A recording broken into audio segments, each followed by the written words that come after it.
दोस्तों, बॉलीवुड के नशेड़ियों ने सारे जतन करके देख लिए, लेकिन लोगों का प्यार उन्हें वैसा नहीं मिल पा रहा जैसा सुशांत के जाने से पहले मिलता था।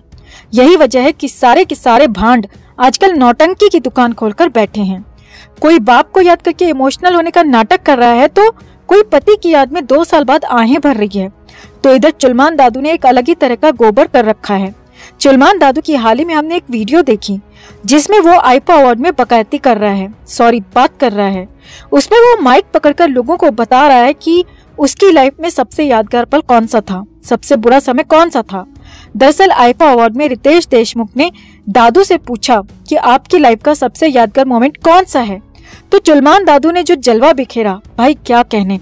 ईमानदारी से बताना, क्या इस इंसान के मुंह से ये बातें कहीं से भी अच्छी लग रही थी कि इसके पास कपड़े खरीदने को पैसे नहीं थे। 70-80 के दशक में इसका बाप सबसे महंगे राइटर्स में से एक था, करोड़ों की संपत्ति का मालिक था, और इन सभी भाई बहनों की परवरिश फुल अय्याशी और फुल रईसी में हुई है। और ये खुद भी फिल्मों में जल्दी ही आ गया था, और अब इसका ये ड्रामा चल रहा है कि शुरुआत में मेरे पास कपड़े तक खरीदने के पैसे नहीं थे। 1988 के बाद से ये इंसान लगातार फिल्में कर रहा है, और ये हर साल 2-2, 3-3 फिल्में करता है। साल 2000 से पहले हर साल इसकी 5-5, 6-6 फिल्में आती थीं। वो बात और है कि वो ज्यादातर फिल्में फ्लॉप होती थीं, लेकिन फिल्मों के पैसे तो इसको मिलते थे ना। फ्लॉप होती थी तो इसमें इसकी खुद की गलती थी। एक्टिंग के नाम पर छिछोरापन करता था तो इसमें पब्लिक क्या करती।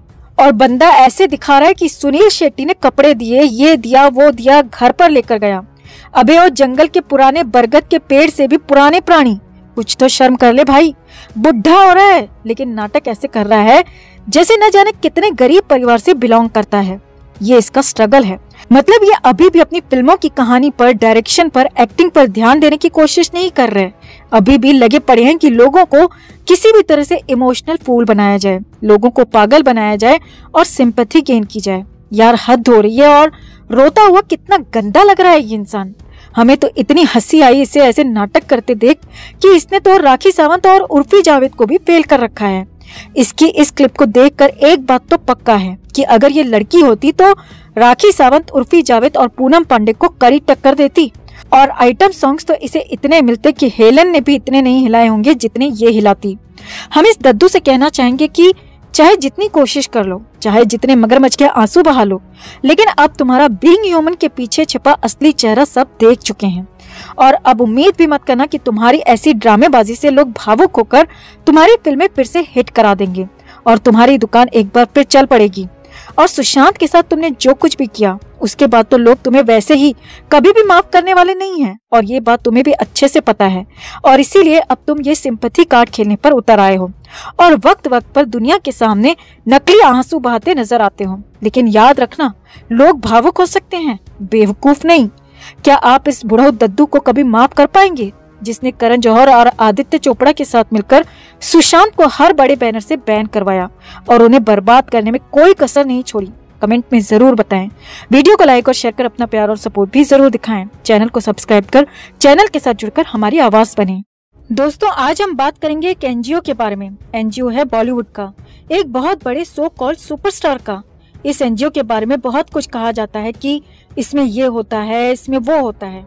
आज उसी पर बात करेंगे कि इस एनजीओ को क्यों बनाया गया और आज के समय में उसमें क्या क्या हो रहा है। यह जो एनजीओ है, इसका मालिक इंडस्ट्री का बहुत बड़ा सुपरस्टार माना जाता है। फुटपाथ पर सोए हुए लोगों को कुचल देता है, जानवरों को वो अपने शौक के लिए मार देता है। अब हमें लगता है कि आपको इस एनजीओ या इसके सुपरस्टार का नाम लेने की जरूरत नहीं होगी। अब बात करते हैं असल मुद्दे की। दरअसल 1998 में एक फिल्म की शूटिंग के दौरान एक एक्टर एक जानवर का शिकार करता है, एक ऐसे जानवर का जिसकी हत्या करना सरकार की तरफ से पूर्ण रूप से प्रतिबंधित है, क्योंकि उस प्रजाति के जानवर हिंदुस्तान से विलुप्त होते जा रहे हैं। और सरकार का ये भी कहना है कि अपने शौक के लिए किसी निर्दोष बेजुबान जानवर को मारना आपराधिक कृत्य है।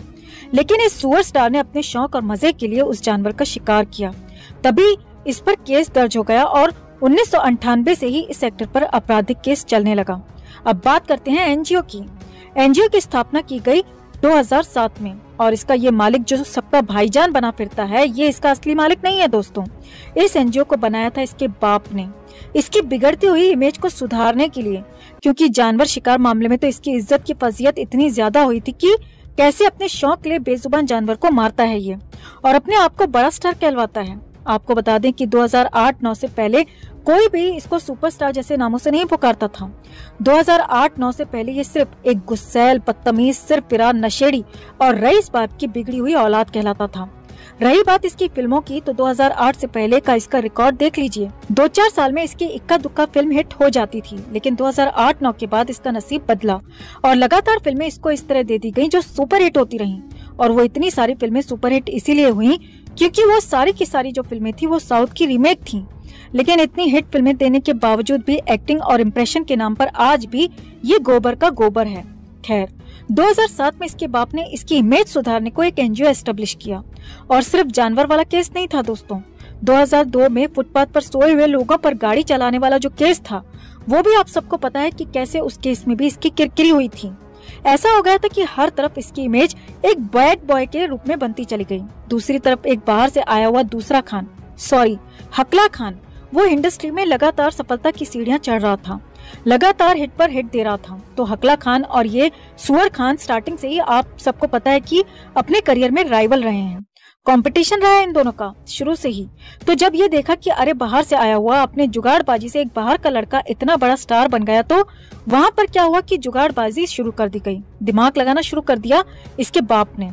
और इसकी इमेज सुधारने के लिए इसने 2 काम किए। पहला काम था एनजीओ को एस्टेब्लिश करना, दूसरा काम था स्ट्रॉन्ग पीआर बनाना, जिसने 2007 के बाद कभी भी खराब बातें इसके बारे में, इस सो कॉल्ड सुपरस्टार के बारे में खराब बातें मीडिया में आने ही नहीं दी। और ऐसा नहीं है कि सिर्फ पीआर की वजह से खराब बातें सामने नहीं आई, बल्कि मीडिया को भी खरीद लिया गया था। आप एक चीज सर्च करना कभी, 2007 के पहले इस सुपरस्टार भाई खान के बारे में जो खबरें आती थी, आज इसने किसी को एक्टर से झगड़ा कर लिया, आज इसने किसी फैन को पीट दिया, आज कोर्ट हियरिंग पर जा रहा है, आज नशे की हालत में दूसरे एक्टर को गाली दे रहा है। इस तरह की खबरें ज्यादा आती थी 2007 से पहले। और साल 2008 के बाद की आप खबरें उठाकर देख लो, भाई खान ने ये चैरिटी की, भाई खान ने वो चैरिटी की, आज फैन के लिए ये किया, आज वो किया। मतलब इतना ज्यादा हाईलाइट कर दिया इस बंदे को कि जैसे दुनिया का सबसे बड़ा दानवीर यही है। पूरे प्लान के साथ इसकी इमेज को सुधारा गया, जो कि आपको पता ही है कि आज इसका लेवल कितना ऊंचा पहुंच गया है। खैर, जब इस एनजीओ को शुरू किया गया था तो हमने आपको बताया कि इसको किस तरह से शुरू किया, उसके पीछे का मकसद क्या था। लेकिन जब ये एनजीओ अच्छे से एस्टेब्लिश हो गया तो इसमें कुछ अलग ही लेवल के काम किए जाने लगे। जब इसे शुरू किया गया था तो इसमें गरीब बच्चों की पढ़ाई, उनका इलाज मुख्य काम थे। लेकिन इंसान सीधा हो तो दिमाग भी सीधा चले। शैतानी दिमाग था तो कुछ न कुछ खुराफात उसमें करनी ही थी। इसने क्या किया कि अपनी खुद की फिल्मों की जितनी कमाई होती थी वो सारी की सारी चैरिटी में दान कर दिया करता। चैरिटी का मतलब है कि इस एनजीओ में दान कर देता और उसका कुछ ही हिस्सा अपने पास रखता। उसका एक फायदा होता था कि इसको टैक्स कम पे करना पड़ता था। धीरे धीरे ये अपने साथी कलाकारों की, नेताओं की, दाऊद की ब्लैक मनी भी व्हाइट में कन्वर्ट करने लगा। इसके अलावा ये एनजीओ बच्चों की बीमारी का मुफ्त इलाज कराने का दावा करता है। बीमारी कोई भी हो, ये उनका मुफ्त इलाज कराएंगे, ऐसा इनका कहना है। दरअसल ये एक छलावा है दोस्तों। कहते हैं ना, हाथी के दांत दिखाने के और खाने के और।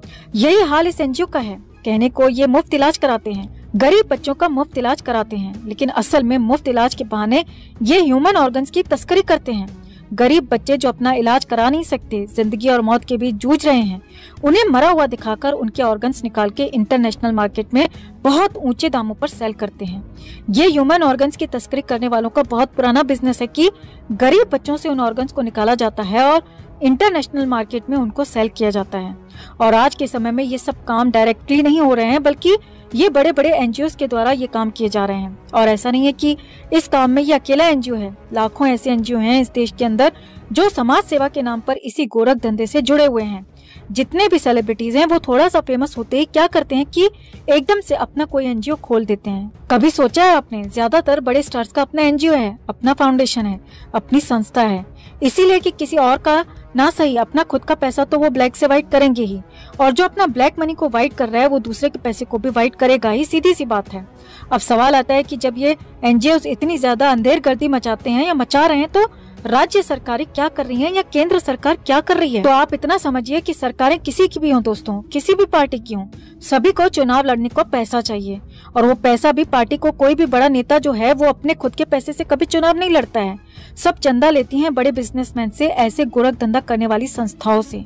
आज इन जैसे देशों में लाखों एनजीओ हैं जो न सिर्फ अच्छे से चल रहे हैं बल्कि फल फूल भी रहे हैं। और उसका सबसे बड़ा कारण है उनके फेंके हुए टुकड़े। जिसकी सरकार आती है उसे ये लोग टुकड़ा फेंक देते हैं, जिससे कोई भी इनके खिलाफ एक्शन नहीं लेता है।